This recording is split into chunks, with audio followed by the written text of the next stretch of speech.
ia fai maso lu e mumu lo uola ua fai nei ia ofoli ngaia Yesu ila ua mio lelei ia avea upeise la au Iona lotoa ia fua pea I fua lelei ua ia mana o iai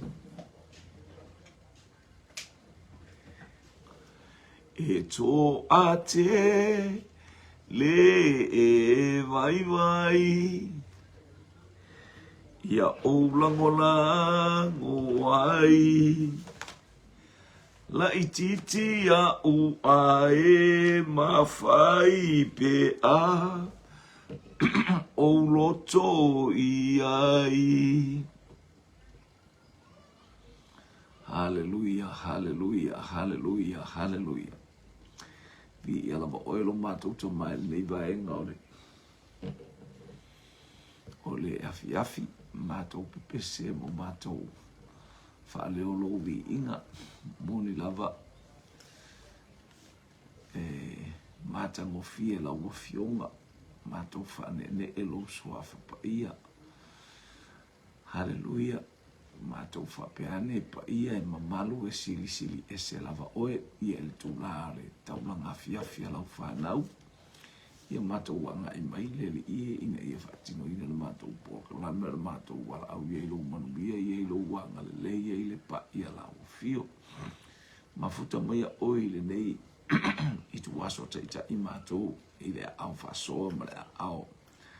Hallelujah. La vea io lau fio. Talo foi mo penga tawhailangi whamanuia atu. Hallelujah. Ile anga I mai I o latou wainga I o nisi foi o loo. Hallelujah. Ua ambatalia tiu mawhaiva. Ia wala au fo nisi o whaini whatau whela bano o ielo wainga tama. Le altei mi latou te tau ane ele whasoa. Ia mātou wala au whasoa ma le loto whamaunalo ilu mo lau fio mea uma. Ina ia ile whamanuianga. Ia I umea I lo vi inga o le mātou te talo lea o le mātou o le ngale e ala ia Yesu Keriso lo mātou o le ima mātou whaola amene ma amene ma amene ia whatalo whatu I le ainga o le whatotua whatalo whatu I le ainga hallelujah o Keriso le niva ainga o le afiafi. Hallelujah, ina uta mo tiu favor mo ngā lua ia malo fo ile. Hallelujah. Tiu mo favor mo ngā lua ngai pia na favor fa fenga iai o lunga fo au wala. Au wal piki ina ona ia tātou whana via o ngā muli atua ia lea nganga whaatalo wha. Mana nganga wha malo e muli fo ile nganga whaatai o na tālo sanga. Hallelujah, moli tātou poro kalame. Ia o tātou mafuta I fo ni vaenga o le afi ia ia whaamanu ia atu le atua I so staffa e tapua I mai ai. Anga lele I atu le atua, pa I atu le atua. I me umala. Ina ia le anga lele sisi ese o le atua. Praise God. Hallelujah. Ia o fe au le atua I le nei afi o wale ai ngore whatuatua o te loi mau mele kene se rom ta upe luas furu lima ana lei lan tatu I le kene se luas furu wha o le whawhine le o Rebecca ma le saunga o Rebecca le tatu whaalonga le tala Rebecca. Hallelujah. E whe atulon ta mama lona tina lona tuangane e te lua o male au ona le te lua o le mea lau whaatalitali mai ai ia. E whai mai na sawa watu so e atu se a wala. Whamele tine mate o. Le lau o mai o le no fonga le a inga a. O le au mau waili tono le a inga. Ua whamanuia ia le atua un tele na ia so no fole ma dia le o fa manuia le atua. Hallelujah. Ile ainga a raselama. Hallelujah. Praise God.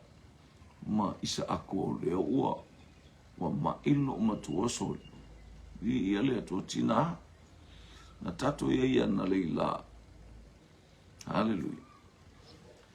Awe te masalo salo I lo talia le nganga pa ia malele masalo salo. Hallelujah. Talia le nganga pa ia malo le fe fo ia. Tu wai lo fa tua. O lo manuia na le tato ia le tato vai le.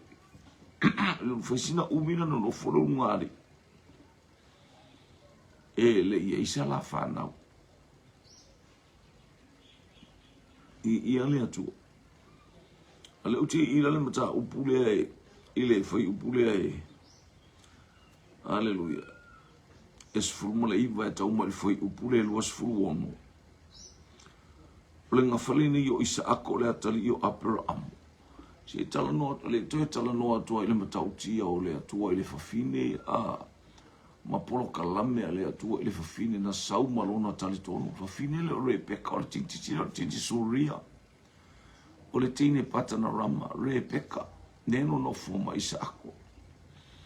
Hallelujah. Fele me ua e anga I atu I o fela vole me tatou te o le o tala noa I le ekalesia le atua o wane I e masalo salo o wane I tūlafua ina o I o manatu pe te whaalongolongo I sistangata le fe au le atua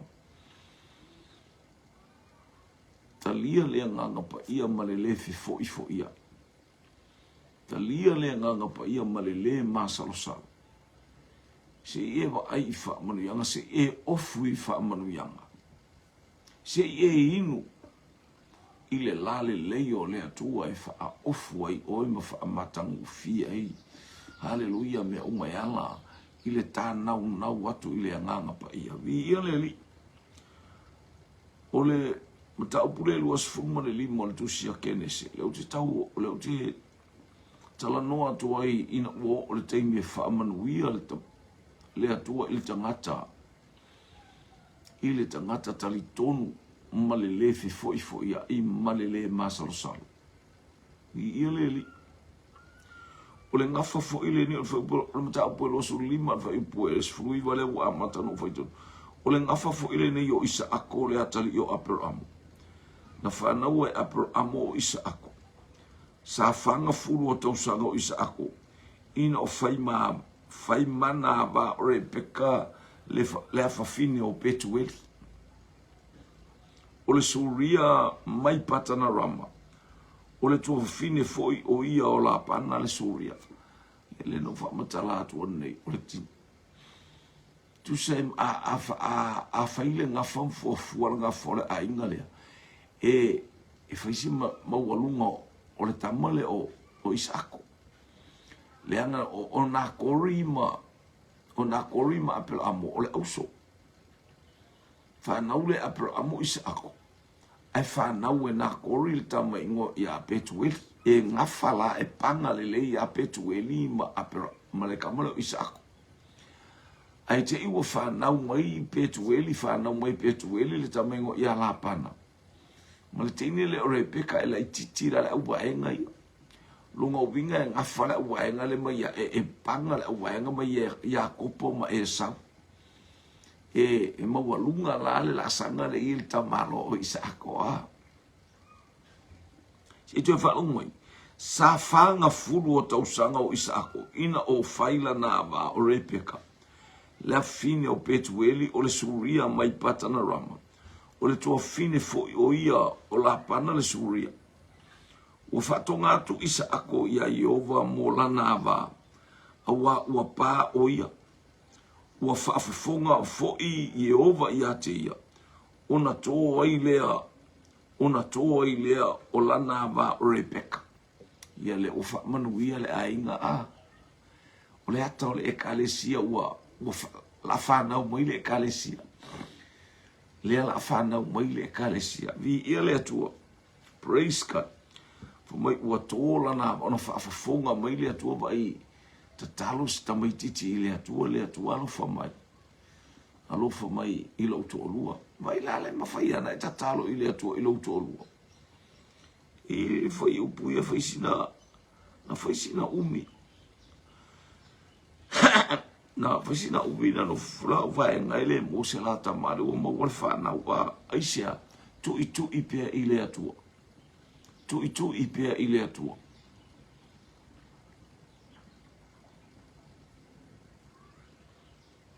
Tu i pia i. Tu i pia i le atua. Ah, praise God. Vi ia le li. Hallelujah.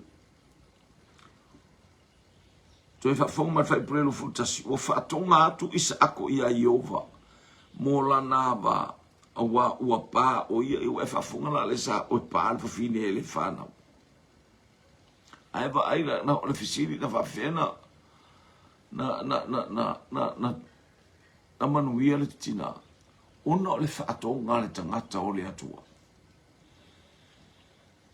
E te mia sau e lo to o sau ele o sau o se ainga whaola ina le ainga. Ela ko le ainga le o isa ako marona tamaa. Ole aina na bala aune atua la tau te whaa. A tau te whaa tangata ina i le mele no whai. Ole aina na whai, ole mele ta whai le sua susu ma le mele.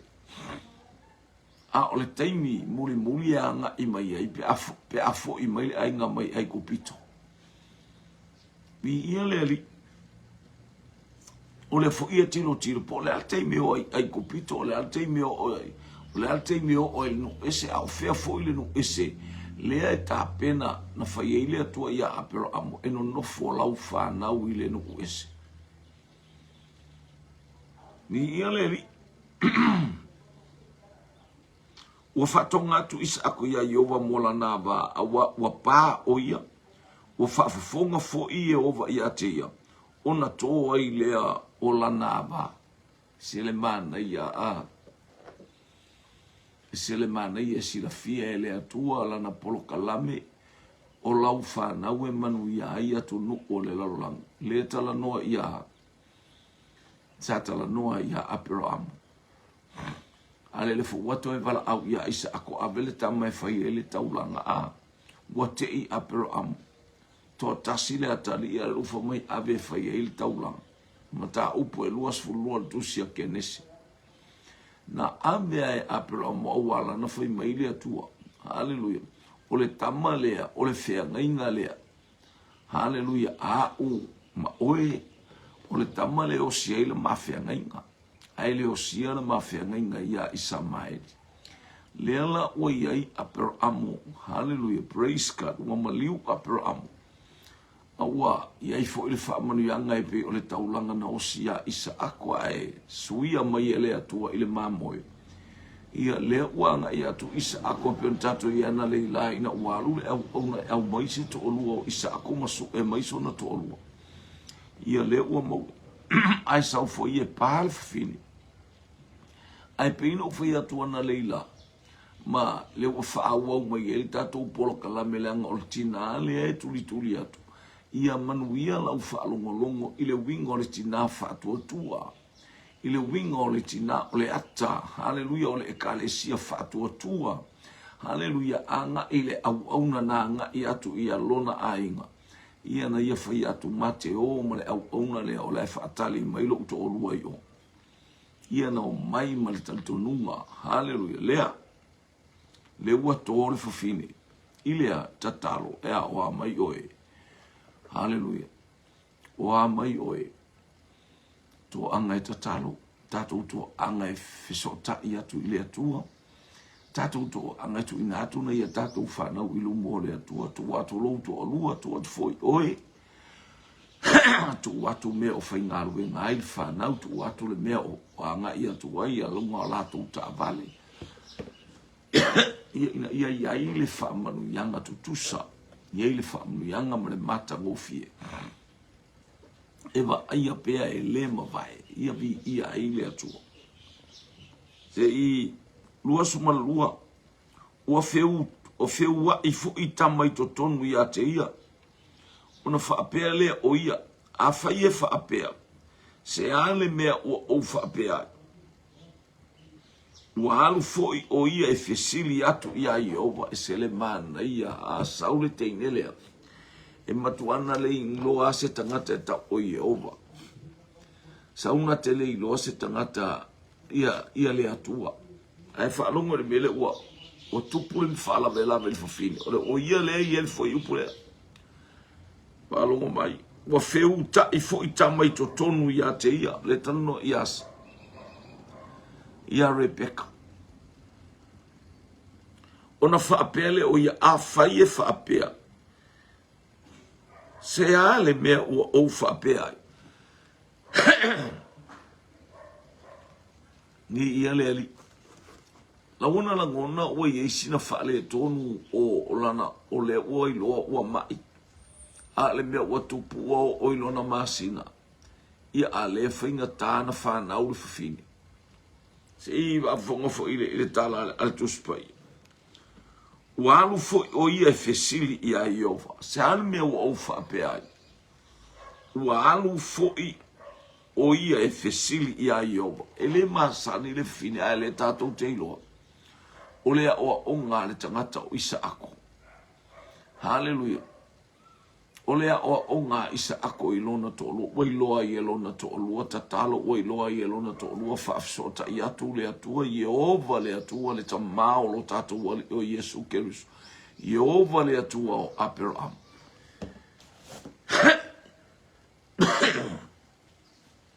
Lea ua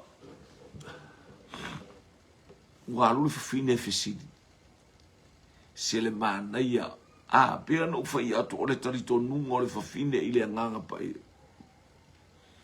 O le talito nunga o le fafine, hallelujah, i le ainga lea. O le talito nunga o le fafine, hallelujah, i a Iova le atua. Ina ua ba ai le ito inga tamao ainga le tino o le mafofau. Ia e o ofo i taimi e, fai taulanga ai Abraham, e vatu atoa le a inga, feita ulanga isa ako e vatu atoa le a inga. Ia, lea ua tu umaila ua. Praise God. Hallelujah, maliu Abraham. E ua umana teu, ia lea tua woti Abraham, ale watu una ola ua. A wala i loa whainga o mea au auna sostu, ainga au auna. Ele eis tangata e nofo vale, ele eis tangata e tapua ise whaatangata. Ele eis tangata e tapua ise tupua, pe tapua ise ngala au po le alava po se manu aia. Tapua ele e loi i le fafine ua anu e fesili ia Iova whalongo. Ua tali mai fu i Iova ia te ia. E lua nuu olo i totonu ia te oe. E lua lava nuu o e whanau mai a te oe. E sili ona malosi o le tasinu o i le tasinu. E polonga fo i le uru matua i le wi. Le la wilo le fufine lua ta maiti e totonu i a te ia. Ai na ala ana tua ina whanau langa le i ele fe au le mana o i le atua pe i loa le fufine. Fesili ia te ia pe mana ia alo tato i lo fesili atu ile atu. Tina, ole tina na alu e fesili ile atua. Fo sau ilona a inga le malama ile atua. Sau mailona a inga e whapaupau. Sau mailona a inga e pongi sa. Hallelujah. Le watau mai le pito a inga le olona a inga wa ole olona tama. Hallelujah. E uso le tamao lona tama ia ma Abraham. Le wata umai le ainga le e ese ala whaavaenga o le ainga whapena tātou pā. I te alatu ili si ainga sole e ese le vivi. Te alatu ili si ainga ese tāpenanga o le lotu. E ese le to a anga o le ainga e lo lotu. Ese to anga o le ainga e sairi ili atua.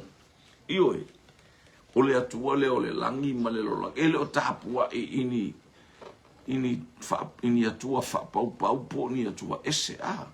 Ale wala tu le fine ta watu le foi wa follow ia. Ile manu wa ile manu ia o le tangata. Hallelujah na temba. Ia lo manu ia. Te lo men titilo ia ruta.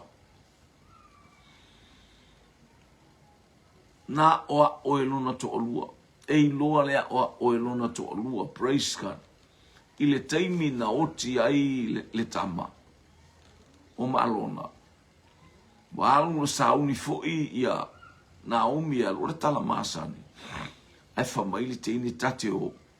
Tele tu ua oe. E failo nu umu. E failo wainga mo wainga. E failo watua mo watua. Ole mea e te oti ai. O te oti ai e tanu ai fo ia. Oka o kangi upuso le maifia. Le leilea o onga. Na te pupula ne ona matolai ola ona matolai ola foi mo api ola manuia mo api o teimi lea ola e pulea e mo api Israel ola en o le teimi o famasino ola ia ia mo api ile lima mo api Israel aya ua iloa le leia le fafine lea tua le famanuianga o le atua lea, hallelujah, o Petele Emma, o le atua o Naomi, o le atua o lona to olua, o le atua o Faivabenga, o le atua o le manuia. Leana leina tu ilunga ruta ele ito iai mase isia fenumia i o lona mafofau, i o le tala masani ai pipi ilo ia Naomi. Malamalanga atua ia, ia le tatou loa fai ma fa monianga o le to ala fa autama o le fa ola tanga o le to ala fa autama o le ngafa o Yesu Keriso pe on tatou fa longo i ia leli praise God le o tatou wanga i mai fa longo mai o feu ta i fo i tama i to tonu ia te ia ona fa pele o ia afa ia fa apea o le ale me o fa apea o anu fo o ia ma fesili ia yo a esele mana ia Teine sau mai oi suria. Tintiti e sau mai oi patana rama aya. Wa oa oina leleie isa ako. Wa potolo na mafaufau.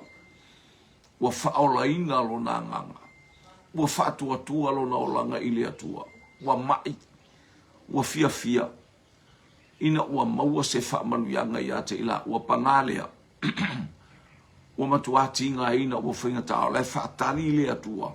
La foi fatalitali mai tama haleluya te fesilia tu le fafine po ani nga yo inga o le anga yo el fine le tinga ina haleluya le feu ta yo tangata o fiu o ongo a tilo e fa pena le atua ia te tato uma mea uma e fatali mai le atua ia te oe e tofo mai le atua po o estangata e te whaalangolango i lou malosi, te whaalangolango i lou poto, te whaalangolango i lou watamai, pe te whaalangolango i le atua. Na le walu fafine, e le isa ako le walu, a le walu le fafine, na tupu mai le nuu whapau ma le nuu la tau te le iloa le atua le tupunga ona mātua malona ainga na tupunga mai le iloa tatalo a le ualu le fafine fesili i le atua fesili whawhia tatalo i le atua ala fu mai le atua e lua nuu nai to tonu i a te oe e sili ona malosi o le isi nuu i le isi nuu e nofo polonga fo i le unu matua i le wi oka weva ila le whaalinga a prophetic fe au le wa my message le wa mai le fe au hallelujah nga ile fafine e lua nu una i totonu e malosi le la ititi le matua oka ia le atua ia se le mana yo o el tina a sa le lo ai se me fa pe le atupu ya to etina o tato ia ile aso ile vai aso fa pito mo ujo e ia tina sana fa na nei lo ele ise me fa pe au fa manu wia mai le atua ia te ia ua tala noa mai le nganga pa ia te ia hallelujah lele ua nofo ma le fafine le faalinga ua mai le atua ua nofo le fafine ma le faalinga e lua nu unai to tonu ia te oe ele ifa mai e lua lau whanau o le masanga lau whanau. Ae lua nuu wai loa le whawhine atu punga mai i ta maiti ani nuu te tele. Ma le upu a le atua, ma le upu a le whaalinga, e polonga le ulu matua i le wi. O kai. Ie mana ia le tātou te tilo e le tupu mai le awali ia a. Se le matautia. A o le mana ia tina o le momoli ia te oe. O le whaalongo le tina, ma le taofia le tina. O tātou o le ekalesia filifilia le atua. O le ata oe, o le whawhine lea. Ua tuu ia te oe se whaalinga. Haleluia te vava ai iai matatilo tilo iai. A o whaanga solo le ngā ruenga le atua mo tātou vava ai atu iai. I taimi uma e tala noa mai ai le nganga o le atua. Praise God. Hallelujah. Praise God. Luas fumare wha. Ua oile aso e whana wai oia. Whauta o le masanga. Ua i to tonu ia te ia. O lena mua i whanau mai. Ua ena mu. Ua pei se ofu fulu. Ua lilo ia ai o ia. Na lato whaingoa ai ia te ia o e sau. Ia. O le tamale o sau mua i fafu. O le urumatua lea. O le tamatua. Muri ane. Ua whanau mai ai lona uso. Ua atu fo i lona lima. Ile muri vaeo e sau. Ua whaingoa fo i ia te ia o Iakopo. O le ono ngā furu o tausanga o Isaako. Na whana wai ila ua. O le wha se furu o tausanga o Isaako. Na whai eilo na toolua. Wha se furu tausanga. A le whato a whana uli whawhine. Lua se furu tausanga. O tau pepe mai le urungali i lea mababa ai atu. Whatonga Isaako. Hallelujah. Aya. Sale ia i se loto le whawhine. Aya. Wai u ina tatala le loto le whawhine. Wai u foi ina manuia o ia a le la watau talatala i le atua ina o wha manuia ina o ia. Hallelujah. Wai loa wato. A le o whanau mai e lua tamaiti. E lua tamaiti. O le la no fo le whawhine male fe au le altu. Hallelujah. Praise God. E no fo polonga le unu matua i le wi. Ni ia le atua. Praise God. I le taimi tātou baba ai le taimi na nga ia tua ia watu tupu le awale ia maua malolosi. O le mana ia tina, o le ata oe Rebecca, o le tina, o le ata o tātou uma, o le ekalesia le atua. A le i o te tilo ma uwa maai, o le o langa tau bivi, ma le o langa tau sinio, ma le o langa finau o le tangata. Tutupu maita ia. Fai mai e maua lima o le tangata le o le whanau mai. Hallelujah. O le taofi mai e. Se ito e whafonga mai a whamole mo. Muli ane, ua whanau mai ai lona uso. Ua atu fo i lona lima ile muri vaeo e sau. Mai le taofi mai a lango le hata le o le whaalinga na tuu iai. E nofo polonga le uru matua i le ui. La lea e mauli mo le tangata o la e uu mai ia. Ia vaeo e sau. Ah. Sole. E se le matautia. Ngo o le teimi na whana na waita maitia. Ia o le tala e masani a le tātou te o. I le tā ofi o le whaalinga e kalesia. Hallelujah. Tina o tina lea tupua i le whiau lea. Hallelujah. O le tina o Rebecca ale au mai. O le ekalesia finau. O le ekalesia tau sinio. O le ekalesia tau wivi. Tau mawhai. Ma manu malo. E whapena le o langole. Hallelujah. Lea ua whaamanuia le whawhine. Ua whanau. I lana tau sinio. Ngā ewa aila i whaamanuianga le ato. Wa mai whaalinga. Wa mai whaalinga e wa ai iai. Wa mai whaalinga e tilo iai. Wa mai whaalinga e whaamasani iai. Hallelujah. Lua nuu. Hallelujah. E polonga le urumatua i le ui. Ao pepe ta mai ti mala iti. Ua i loa. I le teimi na whanau ai.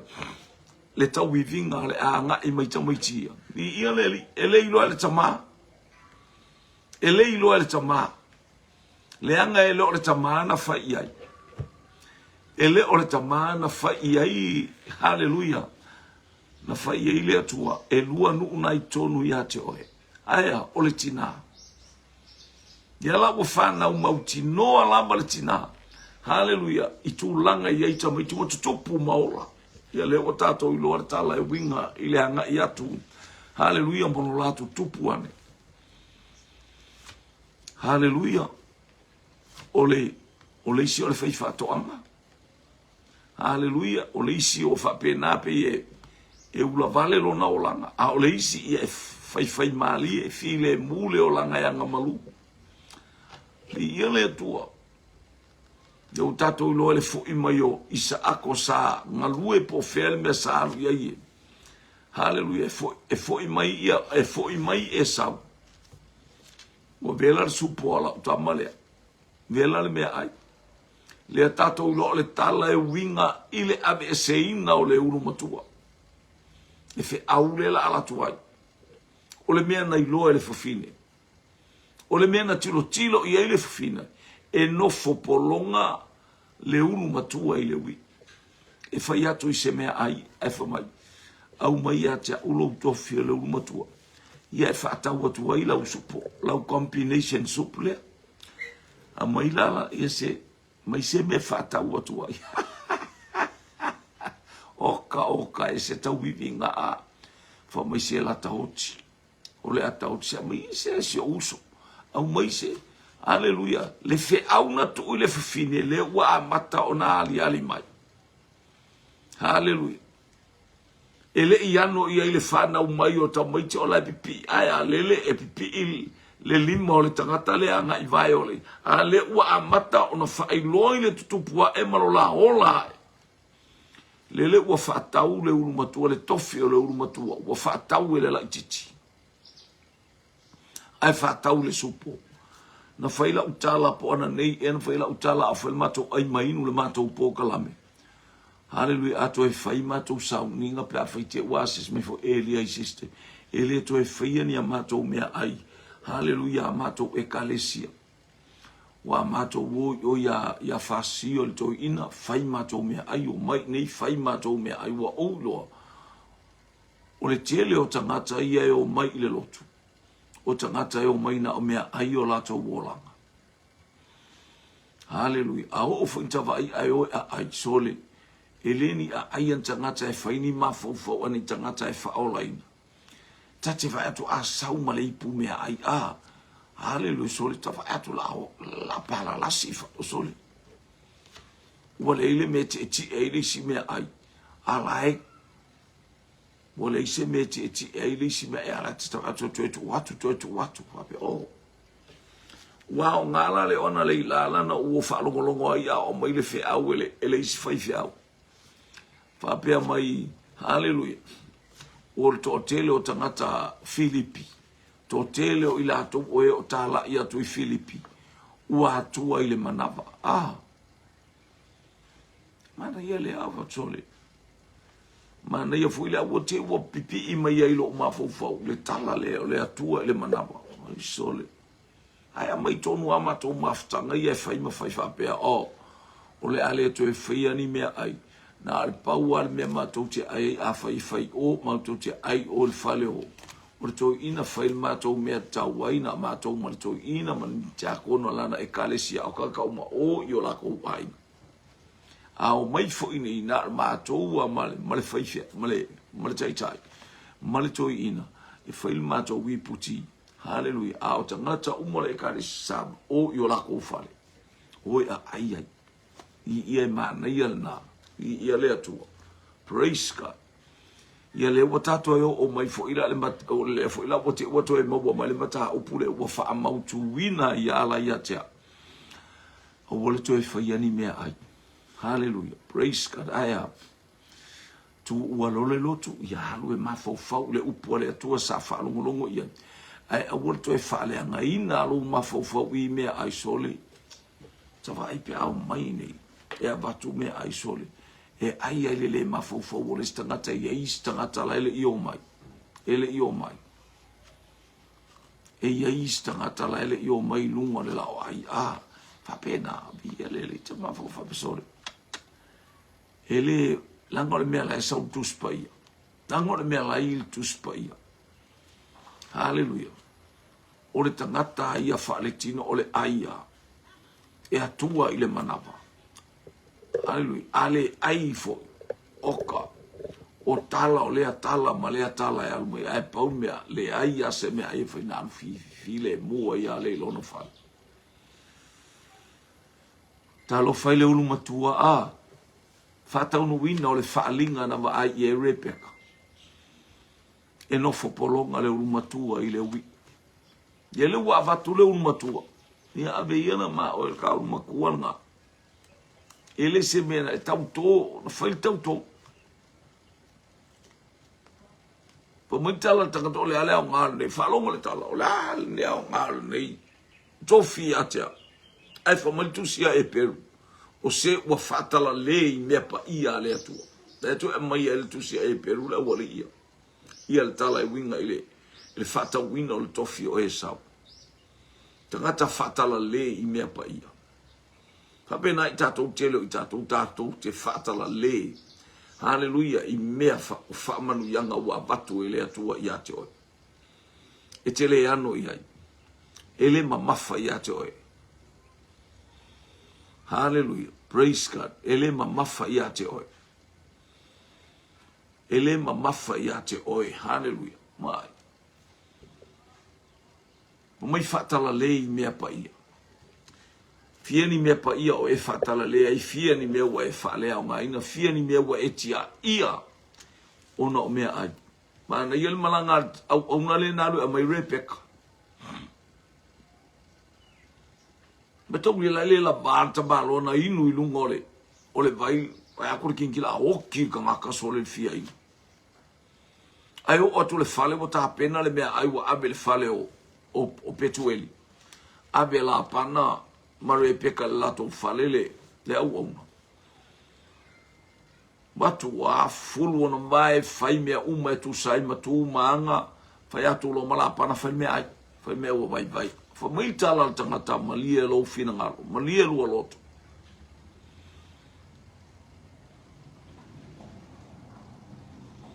malie lo loto o tele ai se ia ta o le fai. Lo veo se o que le sau que ai ngo sau ma le feau. Oka e. Fo mai o tele ai se ia ta o le feau. Oka vi ia le ali. Le au le lei o le nei fa upunga. Ai ale tala Samuelu ia Yese. Wa uma maita maite to afitu.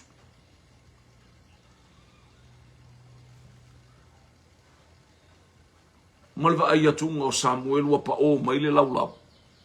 Wa seki mai le laulau. Wa iai lungar saistu. Wa iai foi marama moe. Wa ta pena le laulau. Ai tu e fai atu wa Samuel. Wa uma mai lau whanau. Le itu e a ora kama kikila e kai vai matou. Malie. Eleva ngai le la o ai se inei tangata nao. Eleva ngai le la o ai. Da ngai le isau le au una le atua e sau e aina sau e su e se tupu le ena whaatono mai e le atua. Wa o maua i le ainga o Yese le pete le ema. De tangata e whai matupu i a Israel. O le ele iwa i tamalo. Ale u foi mea ai. Fa mai le tala le tuspai. Fa mai Samuelu. E le vangaia le la o ai se i nei tangata lea. O wane i whaata wina lo tofi le ai. Hallelujah. Praise God. Ni ia le li nei vai taimi ia e ola le mau mea ai wa saule a mea ai saule ma ua tele ina mama ia i tātou a. Ia o le si whaifi a ua whailana la unga e no fwai lunga le lau lauma ma la unga le upua le atua. Ua ma le ua tauna maro ia te au ia ua tauna maro lo le whaifi au pe a whapea. ua tauna faisa na malolonga. Hallelujah. Ele ta tauna toe no foatu I lunga le lau mawhaile. O mea umai fese e tai e le whaife au. Ni ia le li. Au tātou mawaile, tātou te iai le whi aua le atua, ma le upua. Aua ta te whatala lei mea pa ia. Ua abe le tofio le uru matua. Ia muli ane le tātou loa tala masani. O nei mea uma. Praise God. O mea na au mai le ata o le whaalinga na wa ai ele whawhine, ele I wa ai isa ako. Aina whaali le whawhine, ele ai lali ele na on ta mafo I ave ini whaalinga a. Ele na on ta mai ave ini whaalinga. Ar mafua angana na leina ave le whaalinga ia le tala le atua ia te pora. Wha ia lau kamanga o. Mai lau tamana e tāpena pala koe e alu e tāpena mai le au tau. Sa uni le taua makanana.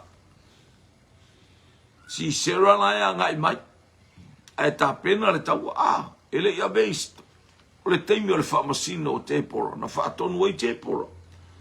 Hallelujah. O le whi au mai le atua ele ia bea isi. Ai whai atu te pora I la utama le tai a wali. Alwe ka penga mai o ia manase ma le pito le lai o ia e wharaiman tō wanga ia ele e tō te anga ia le lau. La wanga ia tu I. Whai mai tala ta malo le ai. A ta le o te le haru.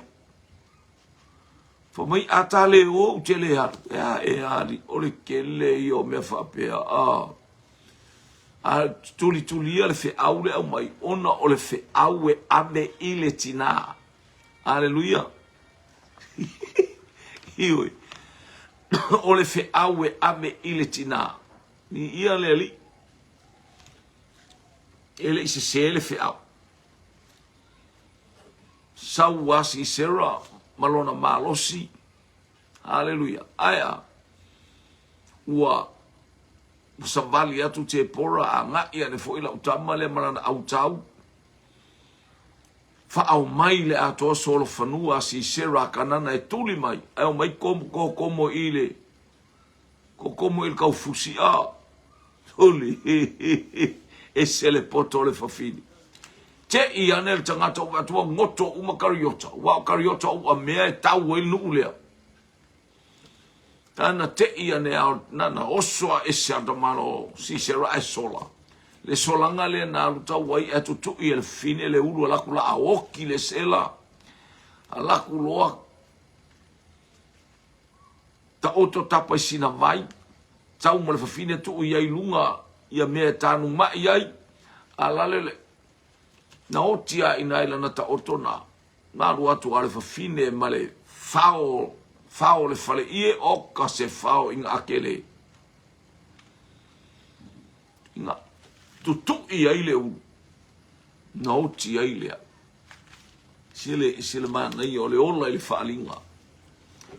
O whaalinga ua mai tina. Ni ia le ali. Whaalinga fo ina abe tina ele ia ve ia manoa le fe au.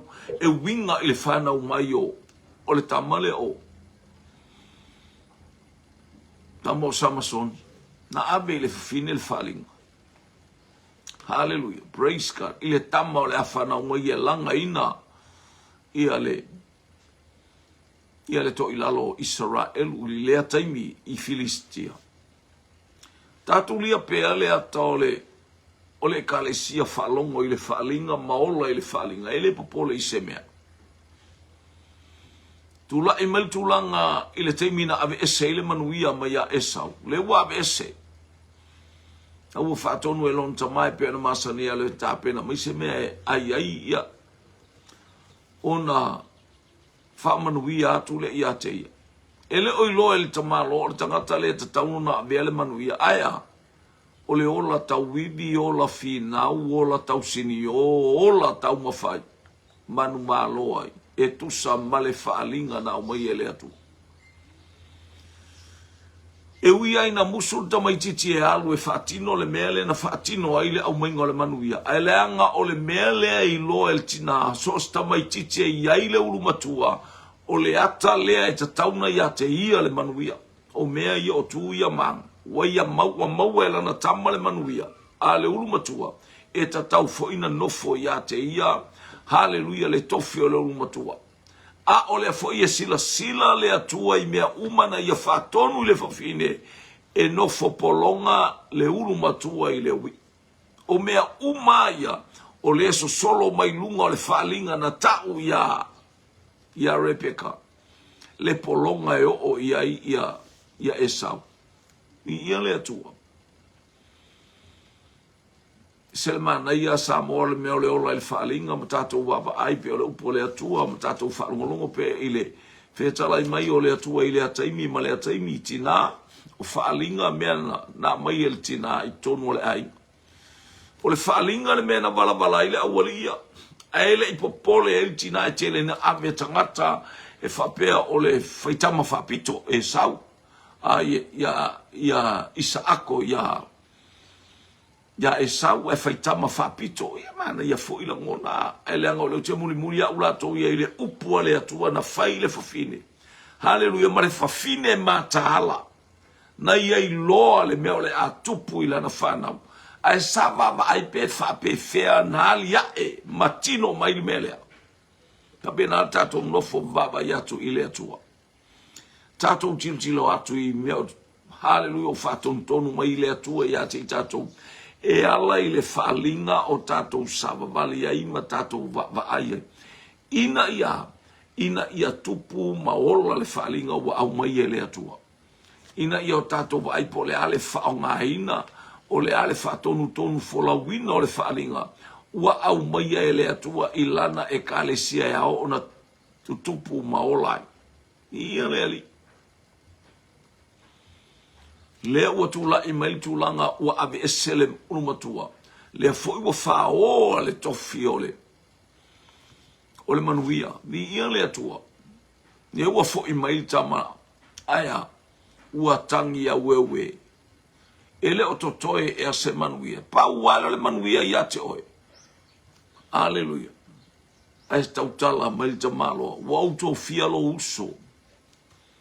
E fai mali sili e fai mali ia te oe. Oka. A e tilo ma tutu wane lau sila ma ta vava ai e kale sia e le fai ngofie le mea lea. Fai mai tala tanga te fasi o tia lo uso. Lea na laina tu ilunga le tangata lea maalua ngai oi. To e foi patana rama I le ainga o lona tina. Le ua toi fo ia iako po isea o le mana onga le o Rebeka sau e alu. Se ia o wala au atu e te sau. O le ase mea ta ua ia te, o le ase le lei o ia te au pe awa I te lua oti le taimi e tasi. Haleluia ona le lua te ainai ma le lua. Haleluia. Le maua se toa fi mali e lo uso ia Esau. Ia ona anu wa ile o le malanga. Lela wa toi fo I mai le malanga wa uma le luas furu tausanga. Na ia la pana.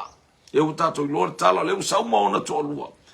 A ole la feiloa inga la lenu. O le feiloa inga o le oti. Ne waru watu wa Esau. Wa sau le tala ina o ia tangata o e matalu male awala ma o e va ai atu o la pito tangata fa pe spai o e va ai atu le awala tangata ta o tangata mata vao tangata o e tilo pe mo pe se mo malanga a la o sau le tala o la ya nga I mai lo uso male au tau le tatou te tuli mata I le atua ma na fa manu yanga na to tofi ai ma faali ai le fafine e lua nu nai to tonu ia te oe. Hallelujah, praise God, e nofo polonga le ulu matua I le wi. Praise God. Na le wanga I mai Esau aya e matautia le atua I le anga I atua Iakopo. Iuna iai fi ta ma whaingata. o le fo ia ese fale tonu atu i ala pana o le o so sola malana fanga fa tau nu le upo le atua na fai mai ate ia o le taimi e te fo ia na fo i ese a ele i tu ua tele mea ai na fa polo ka lame le tangata mai le fe au na mai ele atua polo ka lame ele atua na iai fatasi ma Iakopo. Hallelujah, praise God. Ye ua manuia mai patana rama fo i mai male to lua male fa nau e to se fulu male to lua pray to se fulu male to tolu le teine a aya. Praise God. I ia le atua e whaingata le foi mai male fa nau se sultas ta mai tia sa mai ia le aya fala bela pana aya na solo ia uma mea uma na sawaila pana ilo na fafia malosi malo na fafia iloa aya ole atua na taua le anga le falinga na tu ia Iakopo male fe awale atua sau e toi foi atu ala fo fala bela mai foi Esau le ua mavai atu la pana ia wa uma na failta ala le wanga i mai Esau e ano i fa manu yanga na va Iakopo i angelu. Hallelujah, o fe mala nga i ona lunga atu na vingoa ile meta ua o Efraima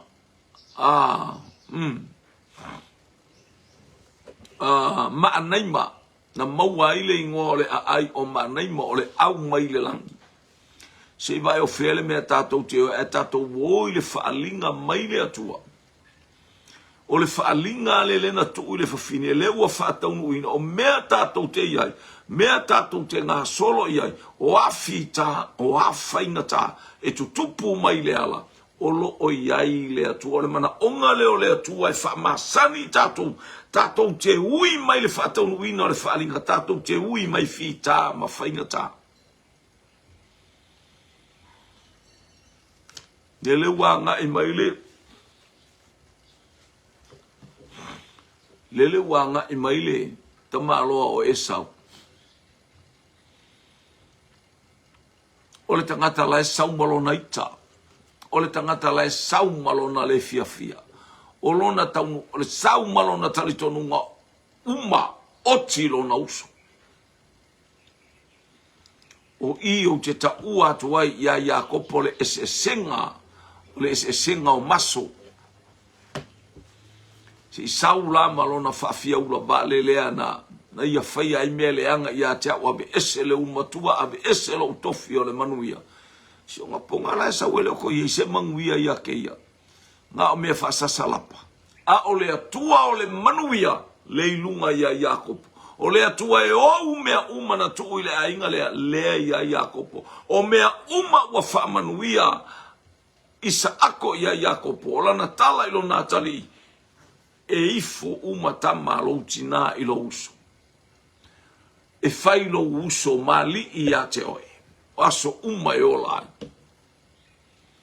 fa maoni le upua le atua ni ia le atua praise God la sau malona malo sau male poto sau male ata mai fa penala male tele o tangata la tau te tau fai e tonga fiti oi ile ano noa i o mea esele mana i o lo savali le falinga o lo savali e tu samale upua le atua e lua nu unai to tonu i ate oi e polonga le ulu matua i le ui na le wa sau e sau hallelujah male au tau aya na molo aua ila na ba ai ile to atele o tangata i atu o lafu manu o lafu mamoe o lafu povi hallelujah o baenga watu hallelujah wasenga el tangata o Iakopo hallelujah ai muli mai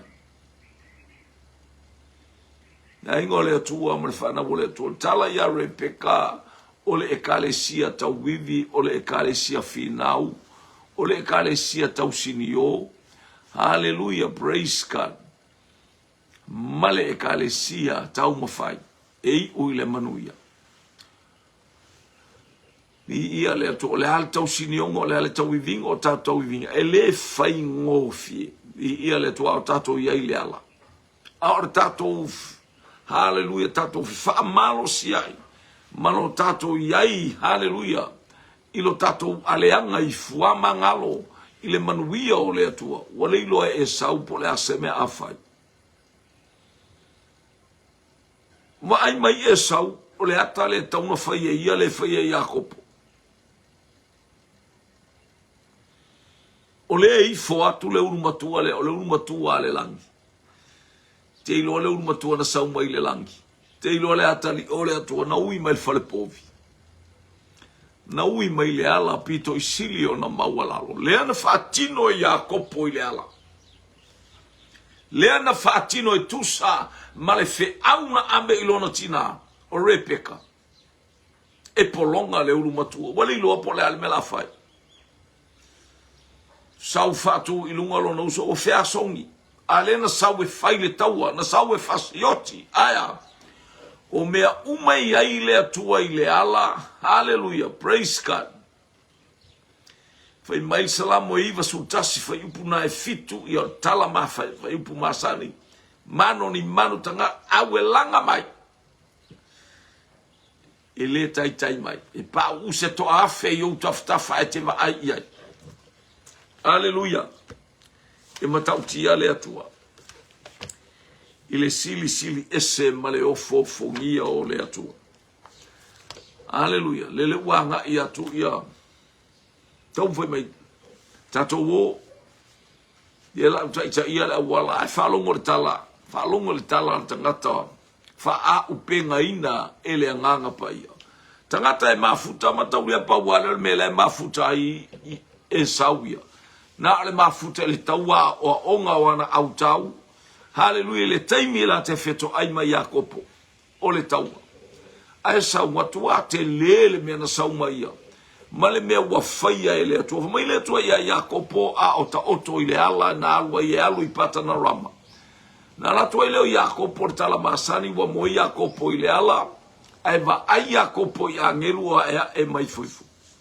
Ina ua mamaya tu lea ua ala Iakopo e fa mai loa le atua ia Iakopo. Lua sumana valu tu se kenese fa upa sumana lima. Iakopo o te ia te oe. O te ia te oe iala uma i mea uma e te aru iai. O te tausia oe. O te toe whaafo i mai oe i le nuolo e aru iai. E te sau i le mea na o fola atu ia te oe. Hallelujah. Le mea na o tautoa ia te oe. O te toe au mai a file mulamba oe le o ngā ele na. Te ele le na tala noa i o pete. Na toi whaafo i mai a Iakopo. Le wei i peni eli le. Le toi fo i a Iakopo. Ua toi fo i la. Ua toi fo i e sau. Hallelujah, malona poto, malona mafofa. Wale i lope o le alme. Ua toi fo i fua. Mai fea. Mai le atua na ia wha maite le upu ma le whaalinga ia te oi ia te tatou. Tatou saba vali ai ma tatou oli ai tatou talia fita. A whaina ui mai Iakopo ina ua fo i mai ele i whaingo fie. Lana malanga, lana nofo i totonu le aingo la pana ele i whaingo fie. Leo wato e fo ele i whaingo fie. Aya. Tavita e ui laba ina o savali le vanu le ato le oti. O te le fefe i se mea leanga. Aisia, leanga o le atua le na whatonua oe. Le na whatonua au. O le atua le na au mai le whalinga i le whawhine. Tina, o lo tāpena mai nei le aso tina. O le peka le na ame ia i le whalinga. E lua nuu nai to tonu i ate oe. Tu wail nei tau sanga le lopo le aso neu tina e whailoa i se isi whalinga. Hallelujah i ate oe le atua e te savali ai. E taitai ai oe. Hallelujah ma e fautua i ngā ruenga le atua. Te fautua i lo wainga.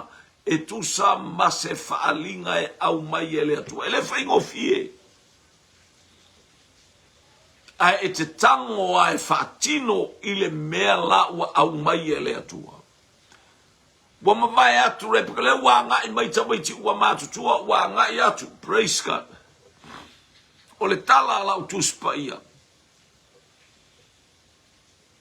O e sau mai Iakopo na la tanua lo la tama. E le tanua e nisi, na tanu e sau mai Iakopo. Mai fea, o polo kalame ia faa wawa le atua i lo soi fua mala wola. A le mana onga ia tama ai. Haleluya, male manino i le faalinga wa au mai le tina. Po ai lava, fi ia le ali. Famanu ia fo ile alo atu ile aso tina. Ta pena male mata ngofi. Ta pena male oli oli. Ta pena male fia fia. Vai pole ase mena wa vatu ya te failo inga ile karesi. Vai pole ase mena ufatu. Haleluya, te musu musu wa isi. Haleluya, ile tamao le ainga. Pete musu musu fo le faifiao. Haleluya, praise God. Maia e tilo tilo. Haleluya. E peino fai atu yate. O e lua se fulu tau sanga ele i whanau fafine. E pār fafine. Fatonga isa ako ile atua. Au mai whamanu yanga ua tōle fafine. A ole taimina tupu ai tamaiti to tonu ole manapa ole fafine. Ole a whanau. Ai fesili loa le fafine i le atua. O le a e ale mea whapene i eita ita. O e se foina a maile nei whana o le ale mea o ta whapea ai wha mole mole. Wa fesili ia Iova le fafine na sau maile nu uese. Na sau maile mea e whapau pau le o langa sai ai. A lea ua fesili i le atua. O le fafine ua fia fia o le ekale sia wha uina le atua. O le ata o le ekalesia saili. O le ata o le ekalesia talitonu ma le whamaoni i le atua. Teita ina le nganga pa ia lo na olanga. Lele fesili atu e whai mai le atua e lua nuuna mea ngau whakarikari a koe peke whai mai. Sau whakarikari a koe peke whai mai peke kuase e oki ari ki ngā olo mangama. Are ngaua la le whatali mai le atua i a teoe. Le fatali mai atea. Le fatali mai sosetas. Hallelujah. O e ana mamata tau mamo mia ana whamanu yanga. I lea taimi, ma lea i tuaso. Vi ia leli.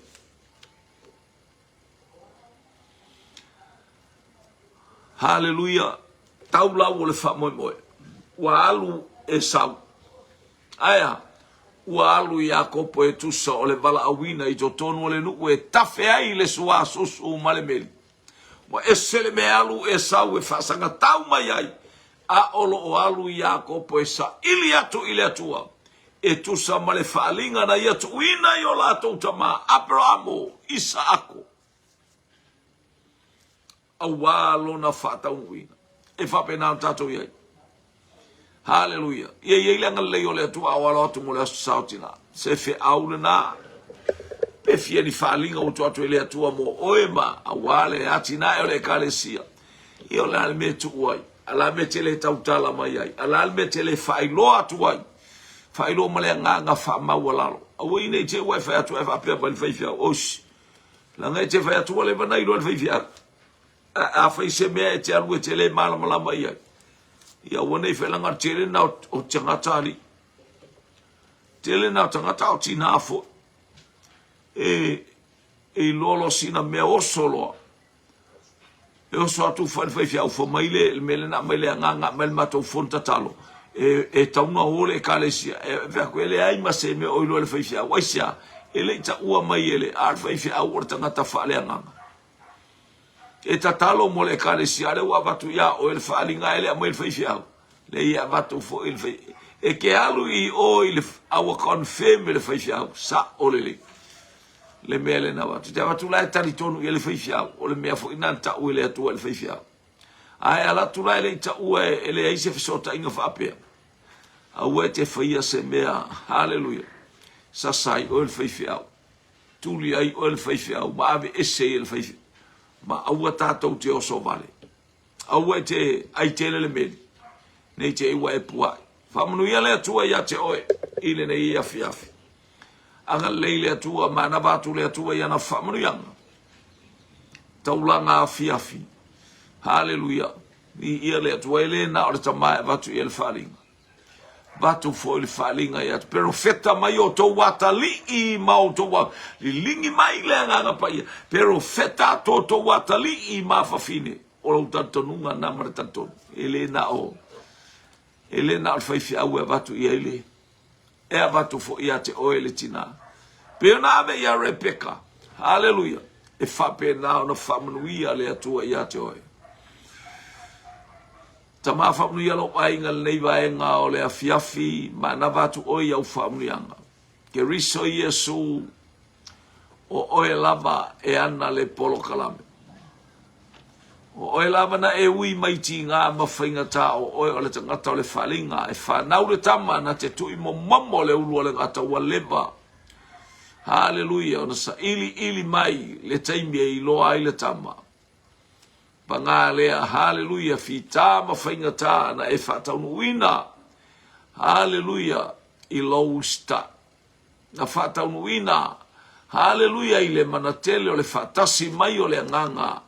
I lunga ia te oe Yesu. Mātou te whaftai ai. Fo ia te oe le vi inga ta māle alo male nganga pa i whatau waa ia te i mātou. Angalele i o utangata. Mātou mauas, hallelujah, se afiafi e mātangofi. Hallelujah, ina ia i umea uma i lowi inga ona o Yesu. Amene, ma amene, ma amen. Whamunia lea tua i le aingo le whatotua le neiva enga o le afiafi. Ia uli masau fufua nga uma. Ia. Pamria foi whainga malolonga o le po. Lau au auna. Tautua mo oe. Hallelujah. Praise God. Male nganga whaamawalalo. Ona o Yesu. Amen. Amen. Amen. To God be the glory forever and ever. Amen.